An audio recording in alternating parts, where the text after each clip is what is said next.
क्या कोई ऐसी इन्वेस्टमेंट स्कीम है जो कि हमें गोल्ड में इन्वेस्टमेंट से ज्यादा रिटर्न्स दे? क्या हमें गोल्ड ईटीएफ और सॉवरेन गोल्ड बॉन्ड्स में निवेश करना चाहिए? इनमें से कौन हमें ज्यादा रिटर्न्स देगा लॉन्ग टर्म के इन्वेस्टमेंट के लिए? नमस्कार दोस्तों, स्वागत है आप सबका एक बार फिर से स्टॉक फॉर रिटेल पर स्टॉक मार्केट से जुड़ी एक नई जानकारी के साथ। तो दोस्तों, इस वीडियो में हम जानने वाले हैं फिजिकल गोल्ड, गोल्ड ईटीएफ और सॉवरेन गोल्ड बॉन्ड के बारे में। यहाँ पे कंपैरिजन करेंगे इन तीनों के बारे में और देखेंगे कि कौन से में इन्वेस्टमेंट करना एक लॉन्ग टर्म के लिए ज्यादा फायदेमंद रहेगा। तो वीडियो में आगे बढ़ने से पहले जान लेते हैं कि सॉवरेन गोल्ड बॉन्ड स्कीम होती क्या है। तो ये वही कुछ नहीं, बस एक गवर्नमेंट की सिक्योरिटीज होती हैं जो कि गोल्ड का जो प्राइस होता है उसके हिसाब से पर ग्राम्स में ये हम इसमें इन्वेस्टमेंट कर सकते हैं। ठीक है, इसके बारे में आगे डिटेल में जानेंगे जब हम कंपैरिजन कर रहे होंगे।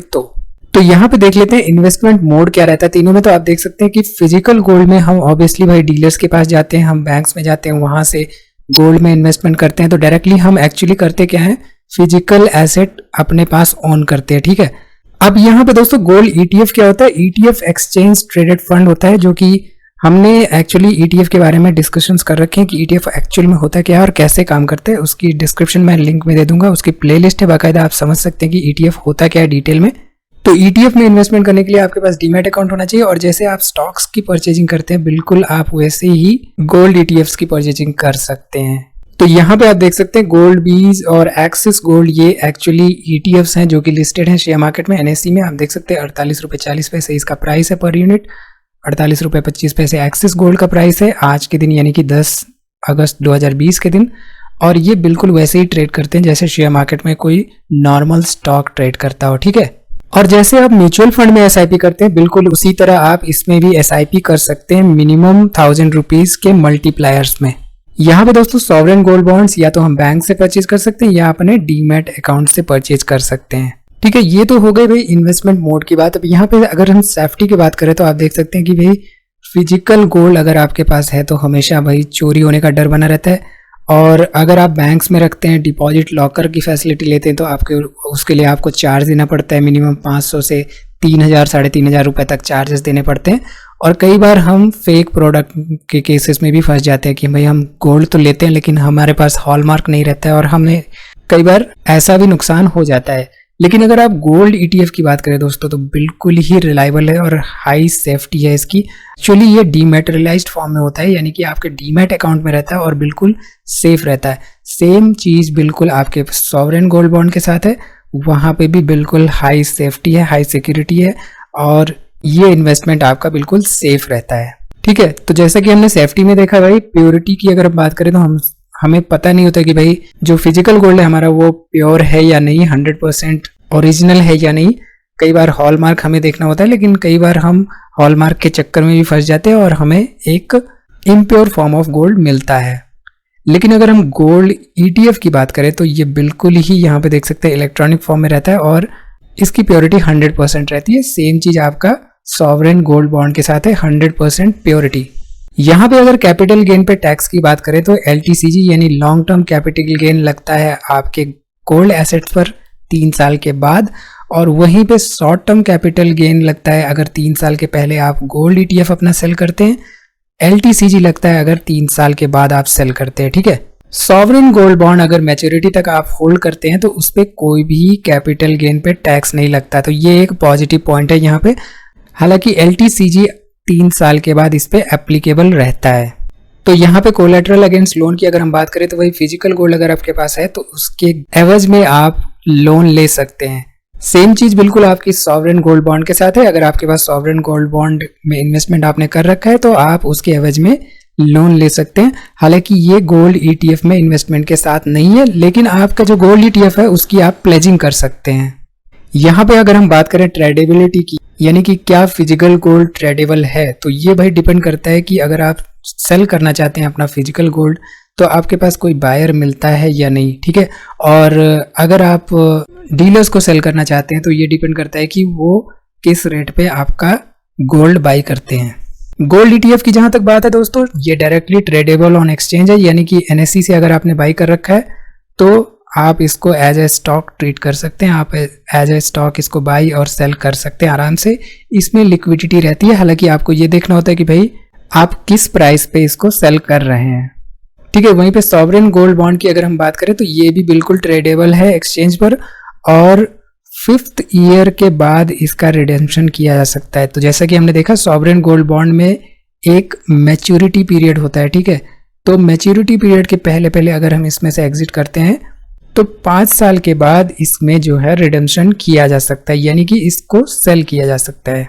तो यहाँ पे लिक्विडिटी की अगर हम बात करें तो हमारा जो गोल्ड ETF है वो उसकी लिक्विडिटी ज्यादा है यहाँ पे। और फिजिकल गोल्ड की जहां तक बात है दोस्तों, एक बार आपने गोल्ड बाई कर लिया, आपके घर में पड़ा है, तो आई थिंक आपने कभी सेल करने का बिल्कुल नहीं सोचेंगे, क्योंकि वो एक तरह से आपके पास एसेट रहता है। ठीक है। यहाँ पे स्टोरेज कॉस्ट की अगर हम बात करें तो हम फिजिकल गोल्ड की जहां तक बात है दोस्तों, यहाँ पे स्टोरेज कॉस्ट ऑब्वियसली हाई रहता है, क्योंकि एक तो ये सेफ नहीं है सेफ्टी पर्पज से, और दूसरा अगर हम बैंक्स में या लॉकर्स में अगर इसको स्टोर करते हैं तो हमें बहुत ही ज़्यादा चार्जेस देने होते हैं इसके लिए, ठीक है। और वहीं पे गोल्ड ETF की अगर हम बात करें तो ये बिल्कुल आपका जैसे एक डीमैट अकाउंट में स्टॉक रहता है, बिल्कुल वैसे DP में आपका ये पड़ा रहता है कोने में, और यहाँ पे जो चार्जेस लगते हैं बहुत ही मिनिमल होते हैं, नेग्लिजिबल होते हैं। जो DP चार्जेस आपके कह लीजिए केवल इनको कंसीडर कर सकते हैं आप, ठीक है। तो जाहिर सी बात है ETF पे अगर आप निवेश करते हैं तो आप CNC यानी कि डिलीवरी के तहत इसको बाइंग करते हैं, तो ब्रोकरेज तो बाइंग के टाइम पे 0 रहता है। जब आप इसको सेल करते हैं तो बहुत ही थोड़ा सा ब्रोकरेज आपके देना होता है, वो भी एक तरह से इंटरनेट हैंडलिंग चार्जेस या बहुत मिनिमल होता है वो। और वहीं पे सॉवरेन गोल्ड बॉन्ड की अगर हम बात करें तो ये बिल्कुल ही लो होता है यहाँ पे, और किसी भी तरह के चार्जेस नहीं देने होते हैं इसमें एग्जिट करने पे। रिडेम्पशन अगर 5वें साल के बाद कर रहे हैं तो बिल्कुल ये फ्री रहता है। तो यहाँ पे दोस्तों ETF और सॉवरेन गोल्ड बॉन्ड में इन्वेस्टमेंट करने के लिए आपको चाहिए होता है डीमैट अकाउंट। तो डीमैट अकाउंट के लिए जीरोधा और अपस्टॉक्स ये दोनों टॉप नंबर के टॉप रैंक के ब्रोकर्स हैं, और इनकी ज्वाइनिंग लिंक दोस्तों डिस्क्रिप्शन में दे रखी है। तो अगर आपने अकाउंट ओपन करवाना है डीमैट अकाउंट तो आप दिए गए डिस्क्रिप्शन में लिंक द्वारा ओपन कर सकते हैं। चलिए दोस्तों यहाँ पे समझ लेते हैं रिटर्न्स कैसा रहता है इन तीनों का, तो आपको डिसीजन लेने में बिल्कुल आसानी हो जाएगी यहाँ पे। तो जनरली चाहे वो फिजिकल गोल्ड हो, चाहे गोल्ड ETF हो, चाहे सॉवरेन गोल्ड बॉन्ड हो, ऑन एन एवरेज 40 to 50% जो है हमें रिटर्न्स मिलता है ऑन एवरेज 5 सालों में। ये हमारी एक्सपेक्टेशन रहती है कि भाई 40 to 50% यहाँ पे गोल्ड का रिटर्न्स मिलता है। तो ये कहीं कहीं हो सकता है भाई 100% भी रिटर्न्स मिल जाए 5 सालों में, या कभी कभी होता है कि 1-2 सालों में हमें गिरावट भी देखने को मिलती है। तो ऑन एन एवरेज यहाँ पे हम मानते हैं कि भाई तीनों में हमें 40 to 50% रिटर्न्स मिल जाते हैं, ठीक है। तो अब यहाँ पे माइन्यूटली हमें समझने की जरूरत है कि भाई तीनों में से कौन से में हमें ज्यादा रिटर्न्स मिलने की उम्मीद है। तो चलिए यहाँ पे चार्जेस जो है उसकी बात कर लेते हैं। तो अगर आपके पास फिजिकल गोल्ड है एज एन एसेट आपने रख रखा है तो GST और मेकिंग चार्जेस को लेके कम से कम 3% तो यहाँ पे आपको देना ही होता है भाई। और अगर आपने लॉकर फैसिलिटी ले रखी है यानी कि बैंक्स में डिपॉजिट कर रखा है तो कम से कम 500 से 3000 रुपए भी आपको देने होते हैं फॉर द लॉकर फैसिलिटी, ठीक है। तो यहाँ पे भाई जो आपका 40 से 50% है ये गिर के आ जाता है 47% के आसपास। तो हम यहाँ पे मान रहे हैं भाई 50% ना होके ये 47% रिटर्न्स मिलता है आपको ऑन एन एवरेज 5 इयर्स के इन्वेस्टमेंट पे एक फिजिकल गोल्ड पे, ठीक है। अब यहाँ पे बात कर लेते हैं गोल्ड ETF की।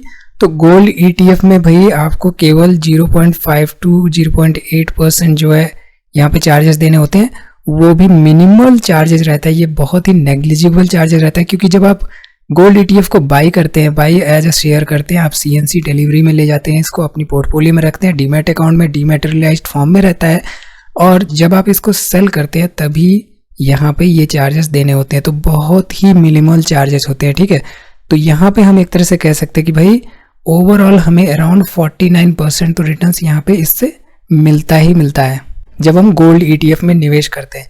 यहाँ पे LTCG long term capital gain और ये जो टैक्स लगता है उसके बारे में हम यहाँ पे अभी कंसीडर नहीं कर रहे हैं, क्योंकि हमने डिस्कशन किया है भाई LTCG तो ऑब्वियसली लगता है, वो आपके प्रॉफिट्स पे लगता है, ठीक है। अब सॉवरेन गोल्ड बॉन्ड्स की अगर हम बात करें तो यहाँ पे कोई भी चार्जेस नहीं लगते, तो ये 0 चार्जेस लगते हैं। हालांकि ये टैक्सेबल होता है तो टैक्स आपको थोड़ा सा कंसीडर करना पड़ेगा इसमें, लेकिन यहाँ पे प्लस पॉइंट ये है कि 2.5% का इंटरेस्ट आपको एक्स्ट्रा मिलता है आपके इन्वेस्टमेंट में, ठीक है। तो आप यहाँ पे क्लियरली देख सकते हैं कि आपका जो ओवरऑल रिटर्न्स होता है यहाँ पे 52% के आसपास यहाँ पे आपको रिटर्न्स मिलता है। तो आई थिंक यहाँ पे क्लियरली ये दिख रहा है कि भाई सॉवरेन गोल्ड बॉन्ड्स में इन्वेस्टमेंट अगर आप करते हैं लॉन्ग टर्म के लिए, तो यहाँ पे लॉन्ग टर्म की बात हो रही है, कम से कम आई थिंक 8 साल की तो मैच्योरिटी रहती ही रहती है। तो 8 साल के लिए अगर आप कंसीडर करते हैं तो आपको सॉवरेन गोल्ड बॉन्ड्स में ज़्यादा रिटर्न्स मिलने की उम्मीद होती है। हालांकि गोल्ड ETF में अगर आप स्ट्रैटेजिक बाइंग प्लान के तहत बाई करते हैं और एक पर्टिकुलर प्राइस पे सेल करते हैं, तो जैसा कि हम कहते हैं कि भाई शेयर, क्योंकि ये शेयर की तरह काम करता है, buy on low sell on high, अगर आप ऐसा करते हैं तो आप शॉर्ट टर्म में भी इसमें अच्छा खासा मुनाफा कमा सकते हैं। वो 49% से बहुत ज़्यादा हो सकता है। तो जैसा कि आप यहाँ पे देख रहे हैं 2016 के आसपास ये करीब 23 रुपए का हुआ करता था ये ETF। ये हम गोल्ड 20 की बात कर रहे हैं। और 2017 के आते आते आप यहाँ पे देखिए, 2017 के आते आते यहाँ पे अगर आप इसको सेल करते तो ये 30 रुपए के आसपास ये सेल होता। अब यहाँ पे ये स्ट्रेटेजी आप केवल ETF में अपना सकते हैं, क्योंकि इसकी लिक्विडिटी आपको रहती है, आपको मिलती है, क्योंकि आप इसको कभी भी एज अ शेयर सेल या बाई कर सकते हैं।